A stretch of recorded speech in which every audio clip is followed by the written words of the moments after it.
America, Japan, ദക്ഷിണ Korea ഉൾപ്പെടെയുള്ള രാജ്യങ്ങളുടെ വിദേശകാര്യമന്ത്രിമാരുമായി ചർച്ച നടത്തി എസ് ജയശങ്കർ. ഇറ്റലിയിൽ തുടരുന്ന G7 വിദേശകാര്യമന്ത്രിമാരുടെ യോഗത്തിലായിരുന്നു കൂടിക്കാഴ്ച. ആഗോള സുരക്ഷയും സമാധാനവും ഉറപ്പാക്കാൻ ഭാരതവും അമേരിക്കയും യോജിച്ച് പ്രവർത്തിക്കുമെന്ന് US വിദേശകാര്യ സെക്രട്ടറി ആന്റണി ബ്ലിങ്കൻ പറഞ്ഞു. ഐസൺ ജോസ് വിശദാംശങ്ങളുമായി ചേരുന്നുണ്ട്. ഐസൺ, വളരെ സുപ്രധാനമായ ഒരു വിഷയത്തിലാണ് ഇത്തരത്തിൽ ഒരു കൂടിക്കാഴ്ച ചേർന്നുള്ള ഒരു പ്രവർത്തനത്തിലേക്ക് തീരുമാനങ്ങൾ വന്നിരിക്കുന്നത്. എന്തൊക്കെയാണ് വിവരങ്ങൾ? വീണ, തീർച്ചയായും വളരെ സുപ്രധാനമായ ഒരു മീറ്റിംഗ് ആണ് നടന്നത് എന്ന കാര്യത്തിൽ തർക്കമില്ല. ഉഭയകക്ഷി ചർച്ച തന്നെയാണ് നടന്നത്. നമുക്കറിയാവുന്നതാണ് ആന്റണി ടാജനി ഇറ്റാലിയൻ വിദേശകാര്യമന്ത്രി, അതുപോലെ തന്നെ ആന്റണി ബ്ലിങ്കൻ അമേരിക്കയുടെ വിദേശകാര്യ സെക്രട്ടറി, അതുപോലെ ജപ്പാൻ്റെ തക്കേഷി ഇവായ എന്ന ജപ്പാൻ്റെ വിദേശകാര്യമന്ത്രിയുമായും സൗത്ത് കൊറിയയുടെ വിദേശകാര്യമന്ത്രിയുമായാണ് കൂടിക്കാഴ്ച നടന്നത്. ഇറ്റലിയുമായുള്ള കൂടിക്കാഴ്ചയിൽ വളരെ പ്രാധാന്യത്തോടെ ഭാരതം നോക്കിക്കാണുന്ന ഒരു വിഷയം തന്നെയാണ് ചർച്ച ചെയ്തതെന്ന് എസ് ജയശങ്കർ വിശദീകരിക്കുന്നുണ്ട്.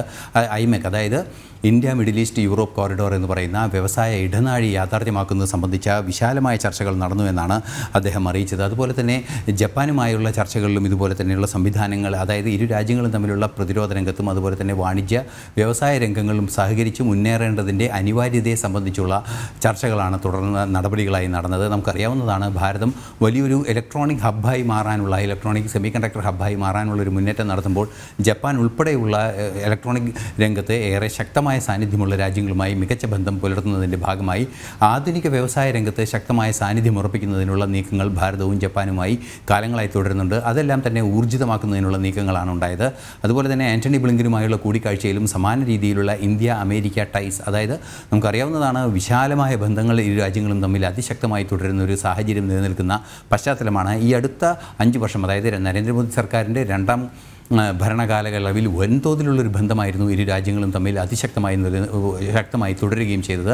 അത് വാണിജ്യ ബന്ധത്തിലായാലും അതുപോലെ തന്നെ വിദ്യാഭ്യാസ രംഗത്തായാലും വിസയുടെ കാര്യത്തിലായാലും അത്തരത്തിൽ നിരവധിയായ എക്സ്റ്റേണൽ അഫയേഴ്സുകൾ തമ്മിൽ, അതായത് രണ്ട് രാജ്യങ്ങളുടെയും വിദേശകാര്യ മന്ത്രാലയങ്ങൾ പരസ്പരം ഇടപെട്ട് കൈകാര്യം ചെയ്യേണ്ട നിരവധി വിഷയങ്ങളിൽ വലിയ ധാരണകളുണ്ടായിരുന്നു. അമേരിക്കൻ സ്റ്റേറ്റ് വിസിറ്റ് ഉൾപ്പെടെ പ്രധാനമന്ത്രിയുടെ നടന്ന സാഹചര്യത്തിലും ഇത്തരത്തിലുള്ള ധാരണകളുണ്ടായിരുന്നു. സമാനമായി ഇറ്റലിയിൽ ഈ അടുത്ത ദിവസം G20 സമ്മേളനത്തിൻ്റെ ഭാഗമായി ജോർജിയോ മെലിനിയുമായി ഇന്ത്യൻ പ്രധാനമന്ത്രി കൂടിക്കാഴ്ച നടത്തിയിരുന്നു. അത്തരത്തിൽ വിശാലമായ കൂടിക്കാഴ്ചകളെല്ലാം തന്നെ നടന്ന ഒരു സാഹചര്യത്തിൻ്റെ തുടർച്ചയായി കൂടിയാണ് ഈ മന്ത്രിമാരുമായുള്ള കൂടിക്കാഴ്ച നടന്നത്. അതുപോലെ തന്നെ സൗത്ത് കൊറിയയുടെ വിദേശകാര്യമന്ത്രിയുമായി കൂടിക്കാഴ്ച നടന്നു എന്നാണ് എസ് ജയശങ്കർ ഇപ്പോൾ ഔദ്യോഗികമായി തന്നെ അറിയിക്കുന്നത്. ആ സൗത്ത് കൊറിയയുമായി ഭാരതത്തിൻ്റെ സ്ട്രാറ്റജിക് റിലേഷൻ, അതായത് എല്ലാ രംഗങ്ങളിലും, അതായത് വിദ്യാഭ്യാസ രംഗങ്ങളാവാം, അതുപോലെ തന്നെ മാനവിക വികസനത്തിൻ്റെ രംഗമായാലും വ്യവസായ രംഗമായാലും മറ്റു ട്രേഡ് രംഗങ്ങളിലായാലും ശക്തമായി ചേർന്ന് പ്രവർത്തിക്കുന്നതിനുള്ള ധാരണകളാണ് ഇരുവരും തമ്മിലുണ്ടായത്. നേരത്തെ വീണ സൂചിപ്പിച്ചതുപോലെ തന്നെ ഈ 4 വിദേശകാര്യ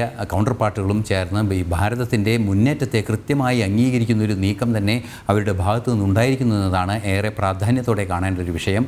നമുക്കറിയാവുന്നതാണ്, ഭാരതം എല്ലാ രാജ്യങ്ങളിലും എത്തിയ ഒരു പ്രധാനമന്ത്രി, ഭാരതവുമായി ബന്ധപ്പെട്ട് എല്ലാ രാജ്യങ്ങളിലും അദ്ദേഹം ഒരു തരത്തിലെങ്കിൽ മറ്റൊരു തരത്തിൽ കൂടിക്കാഴ്ച നടത്തിയതിൻ്റെ ആ ഒരു പശ്ചാത്തലം നടക്കുന്നു. കഴിഞ്ഞ 10 വർഷമായി വൻതോതിൽ അന്താരാഷ്ട്ര രംഗത്ത് മികച്ച മുന്നേറ്റം നടത്താൻ സാധിക്കുന്ന ഒരു പശ്ചാത്തലം കൂടി നിലനിൽക്കുന്ന ഒരു സാഹചര്യം കൂടി പരിശോധിക്കുമ്പോഴാണ് എസ് ജയശങ്കറിൻ്റെ ഈ 4 വിദേശകാര്യ സഹപ്രവർത്തകരുമായുള്ള, അല്ലെങ്കിൽ തൻ്റെ പദവിയിൽ തന്നെയുള്ള വിവിധങ്ങളായ പദവിയിലിരിക്കുന്നവരുമായുള്ള, വിവിധ രാജ്യങ്ങളുടെ തൻ്റേതായ പദവിയിലിരിക്കുന്നവരുമായുള്ള കൂടിക്കാഴ്ചയുടെ പ്രാധാന്യത്തെ നോക്കി കാണേണ്ടത്. G7 രാജ്യങ്ങളുടെ സമ്മേളനത്തിൻ്റെ ഭാഗമായി, ഒരു ഔട്ട്റീച്ച് സമ്മേളനത്തിൻ്റെ ഭാഗമായാണ് എസ് ജയശങ്കർ ഇവരെല്ലാവരുമായി ഇറ്റലിയിൽ കൂടിക്കാഴ്ച നടത്തിയത്.